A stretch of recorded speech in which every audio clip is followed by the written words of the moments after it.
Good morning students. आज का हमारा टॉपिक है multigene families and their evolution.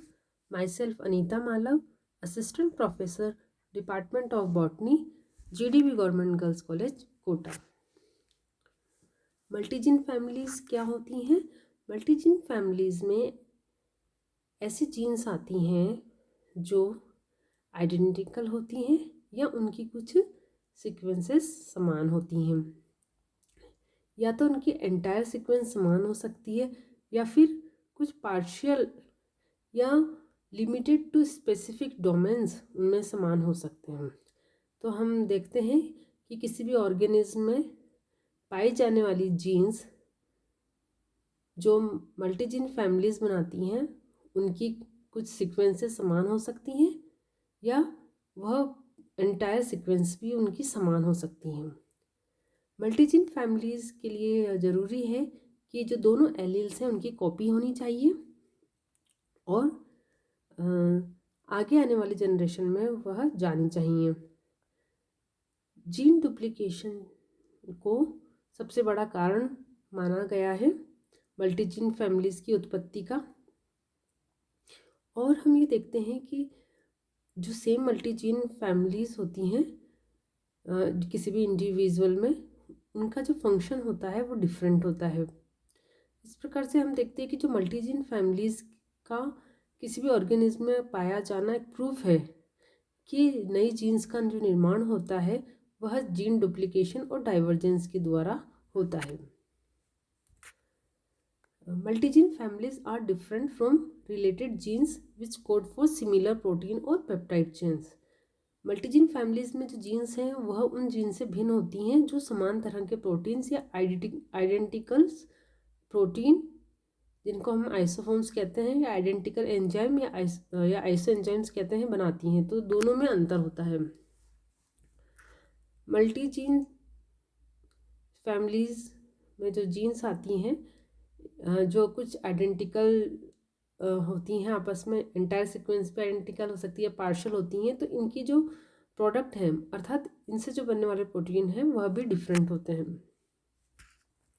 अब types of multigene families, simple multigene families भी हो सकती हैं, इसके अलावा कॉम्प्लेक्स मल्टीजीन्स फैमिलीज भी होती हैं। तो जो ग्लोबिन जीन्स पाई जाती हैं ह्यूमन के अंदर, यह एग्जाम्पल है कॉम्प्लेक्स मल्टीजीन फैमिलीज का। जो ग्लोबिन जीन्स होती हैं उन उस अल्फा ग्लोबिन और बीटा ग्लोबिन जीन्स जो होती हैं, जो अल्फा और बीटा चेन्स बनाती हैं, इनकी जीन्स उपस्थित होती हैं क्रोमोसोम नंबर 16 एंड 11 पर। इनकी जो सीक्वेंसेस होती हैं उसमें कुछ समानताएं होती हैं, सिमिलर कोड इनके होते हैं, लेकिन इनके प्रोडक्ट्स डिफरेंट हैं। इनके अंदर जो सीक्वेंस होती है ये उसमें सिमिलरिटी 79.1% सिमिलरिटी इसमें पाई जाती है। इस प्रकार हम देखते हैं कि चेन्स डिफरेंट हैं, उनके बायोकेमिकल प्रोडक्ट्स भी डिफरेंट हैं।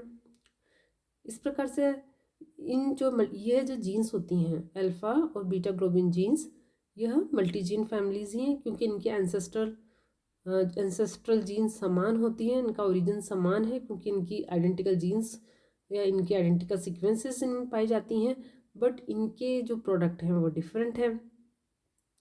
और हम ये देखते हैं कि जो मानव जीवन के जो डिफरेंट स्टेजेस होती हैं, जैसे अगर हम एम्ब्रियो की बात करें, उसके बाद जैसे जैसे एडल्ट होते हैं तो इनका जो जीन एक्सप्रेशन होता है डिफरेंट लेवल पर वह अलग होता जाता है। तो ग्लोबिन जीन्स होती हैं यह क्लस्टर्ड होती हैं इन नेचर, जैसे अल्फा ग्लोबिन जीन जो क्रोमोसोम 16 पे पाई जाएंगी तो वहाँ पर ये क्लस्टर्ड होंगी। इस प्रकार से कुछ डिस्पर्स्ड होती हैं, जैसे एक एग्जांपल है एल्डोलेज एंजाइम का। तो ये पूरे ह्यूमन जीनोम के अंदर डिस्पर्स्ड रूप में इसकी कई सारी जीन्स आपको देखने को मिलेंगी, फैली हुई रहती हैं, डिस्पर्स्ड रहती हैं। इस प्रकार से हम देखते हैं कि however sequence similarity is a strong reason to consider the individual dispersed gene as a part of the same multigene family. The presence of such similar genes across species points to the possibility of having a common ancestor. इस प्रकार हम देखते हैं कि जो dispersed jeans होती हैं ये भी मल्टीजीन फैमिलीज ही हैं और इनके सीक्वेंसेस समान हैं और एक कॉमन एंसेस्टर से इनकी उत्पत्ति हुई है।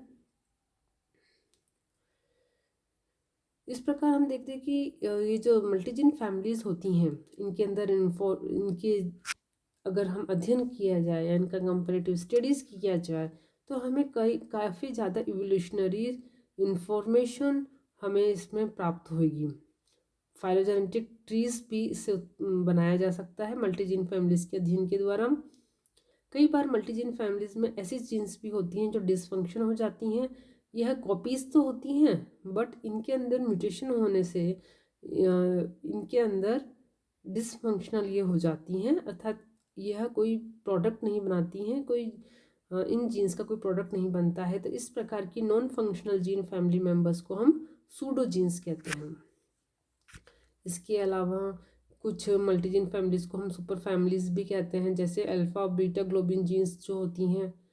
इसके अलावा हम ऑर्थोलॉग्स और पैरालॉग्स भी पढ़ते हैं मल्टीजीन्स में, जिन जो हमने डिवाइड की है उनकी सिमिलरिटी के आधार पर। जैसे ऐसी जीन्स जो डिफरेंट स्पीशीज़ में सेम लोसाई पर स्थित हैं और सिमिलर फंक्शन वह करती हैं, उनको हम कहते हैं ऑर्थोलॉग्स। इसके अलावा ऐसी सेम स्पीशीज़ में पाई जाने वाली ऐसी मल्टीजीन्स फैमिली की ऐसी जीन्स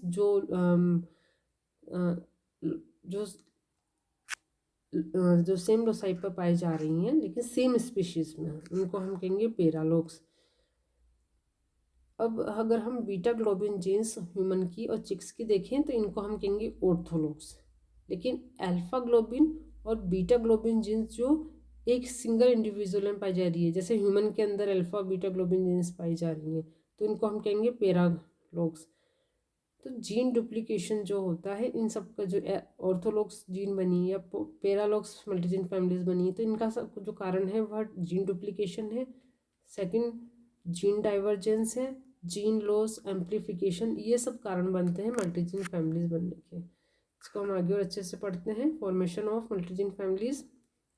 हमने देखा कि जो मल्टीजीन फैमिलीज होती हैं वह एंसेस्ट्रल जीन से ही बनती हैं। कॉमन एंसेस्टर उनकी जीन होती है और डुप्लीकेशन, डाइवर्जेंस, म्यूटेशंस उनमें होता है। उस वजह से जो जीन्स मल्टीजीन फैमिलीज का ओरिजिन होता है। पहला हम देखते हैं डुप्लीकेशन। डुप्लीकेशन भी 4 तरह से हो सकता है: exon duplication and shuffling, entire gene duplication, multigene family duplication या whole genome duplication. Exon duplication और शफलिंग के द्वारा वेरिएशन और नई जीन्स बनती हैं। Genes are then duplicated to form multigene families which duplicate to form super families spanning multiple chromosome. इस प्रकार हम देखते हैं डुप्लीकेशन के द्वारा कई सारे क्रोमोसोम्स के अंदर वह जीन्स पहुंच जाती हैं। बहुत सारी जीन्स, जैसे अगर हम आरआरएनए जीन्स की बात करें तो काफ़ी मात्रा में आरआरएनए जीन्स पाई जाती हैं।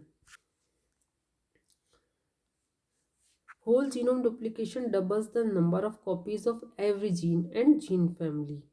Now duplication occurs primarily through uneven crossing over. तो डुप्लीकेशन का क्या कारण है? Uneven crossing over events in meiosis of germ cells. जो हमने पहला और दूसरा कारण देखा, exon duplication and entire gene duplication, तो when two chromosomes misalign, crossing over the exchange of gene alleles result in one chromosome expanding or increasing in gene number and the other contracting or decreasing in gene number. इस प्रकार से हम देखते हैं कि uneven crossing over के कारण gene duplication होता है। तो एक में तो जीन का नंबर बढ़ जाएगा और दूसरे के अंदर जो जर्म सेल्स में जो जाएंगी उसके अंदर कमी हो जाएगी। The expansion of a gene cluster is the duplication of gene that leads to the large gene families. Now other जो कारण है जीन मल्टीजीन फैमिलीज बनने का, वह है relocation. Gene members of multigen family or multigen families within super families exist on different chromosomes due to relocation of those genes after duplication of the ancestral genes. तो ancestral genes की duplication होने के बाद उनका relocation हो जाता है। तो इस relocation के कारण पूरे जीनोम में वो डिस्पर्स्ड अवस्था में कई कई जगह पर पाई जाएंगी।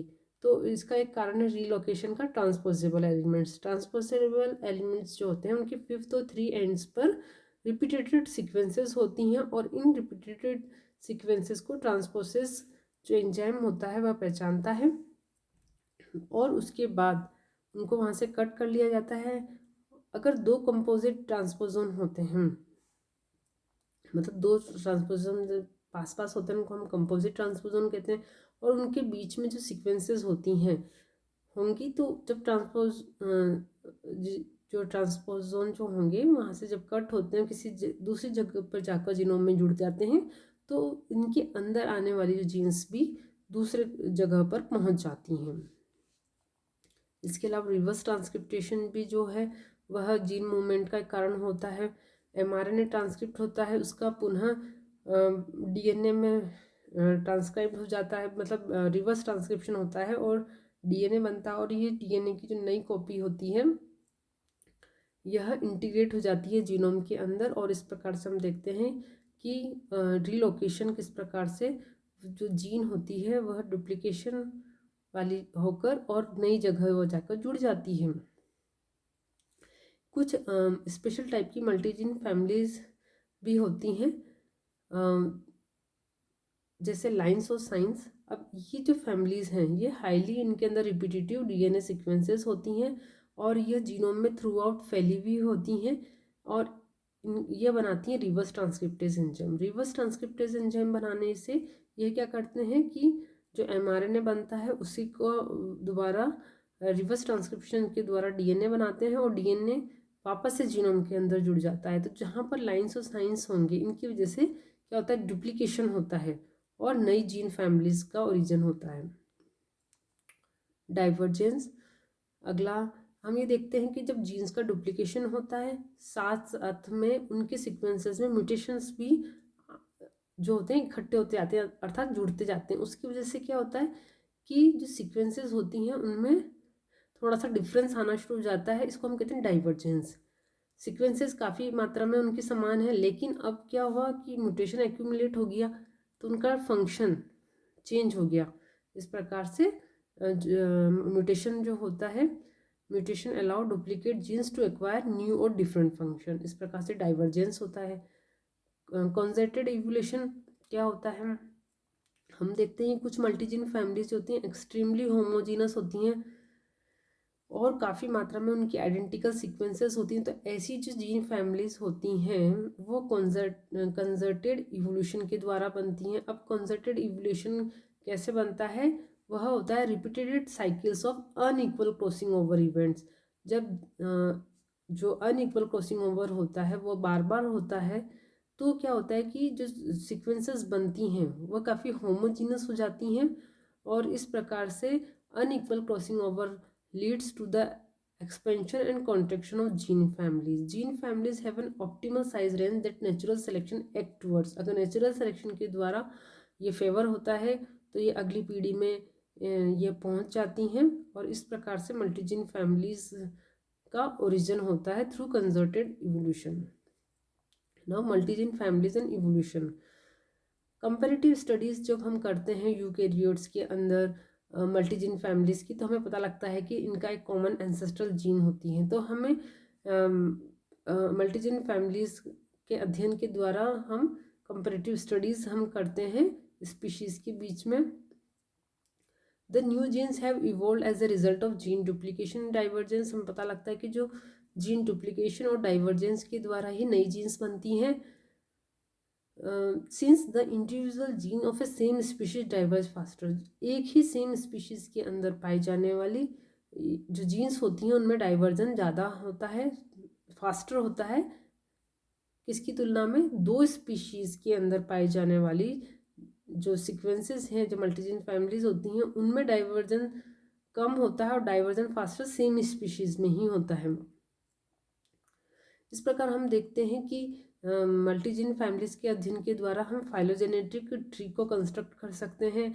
इसके अलावा इन जीन फैमिलीज में काफ़ी मात्रा में जीवों की हायरार्की की इंफॉर्मेशन स्टोरेज रहती है। प्ले एंड आल्सो ये जो मल्टीजीन फैमिलीज होती हैं play large role in the evolution and diversity of multicellular organism. Gene families are large unit of information and genetic variability.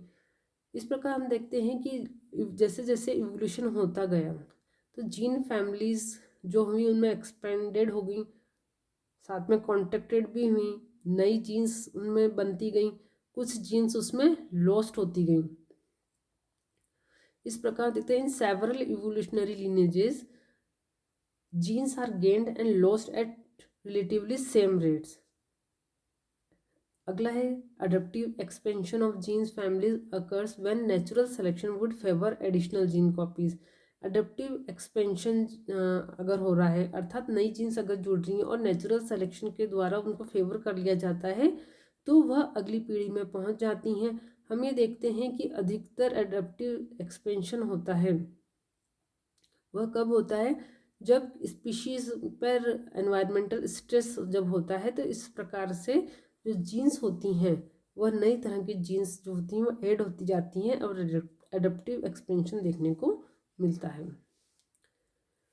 हम देखते हैं कि gene amplification is more common in bacteria and is a reversible process. Adaptive contraction of gene families commonly results from accumulation of loss of function mutations। इस प्रकार हम देखते हैं कि कॉन्ट्रैक्शन अर्थात जीन का लॉस होना, उसका क्या कारण है, म्यूटेशन हो जाना। कई बार a nonsense mutation which prematurely halts gene transcription become fixed in the population.